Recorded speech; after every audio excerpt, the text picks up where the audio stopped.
Hi friends. నిన్న మా ఆయన బ్రెయిన్ తీసుకొచ్చిండు. అదే మేక బ్రెయిన్ ఉంటది గదా! అది తీసుకొనొచ్చిండు. మా పిల్లలకైతే ఫ్రై చేసి ఇచ్చిన. చాలా సూపర్‌గొచ్చింది. టేస్ట్ అయితే నాకు చాలా ఇష్టము. ఇంకా చికెన్, మటన్, చేపలు, గుడ్లు వీటన్నిటికంటే నాకు ఈ బ్రెయిన్ ఫ్రై అంటే చాలా ఇష్టం. అసలు చాలా బావుంటది టేస్ట్ అసలు. ఇంగ మా పిల్లలకి తినిపిద్దాము అని చెప్పి నేను ఫ్రై చేసి ఇచ్చిన. అయితే మా పెద్దోడు అసలు తింటలేడు. అంటే వేరే వాళ్ళ బ్రెయిన్ తినే అలవాటు నాకు లేదు అని అట్లా డైలాగులు కొడుతున్నాడు వాడు. మా పిల్లగాడేమో మంచిగా తినేసిండు.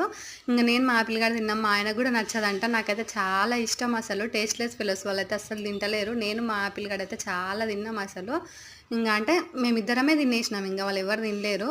అది ఉండడమే కొంచెం ఉంటది గదా! ఆ కొంచెంలో గూడా మస్తు టేస్ట్ ఉంటదసలు. చాలా బావుంటది. నాకైతే చాలా ఇష్టం బ్రెయిన్ ఫ్రై అసలు. డైలీ పెట్టినా తింటా. అంత ఇష్టం నాకు. బావుంటది. ఈ వీడియో మీకు నచ్చితే లైక్ చేయండి, షేర్ చేయండి, సబ్స్క్రైబ్ జేసుకోండి. ప్లీజ్. బాయ్. ఉంటాను.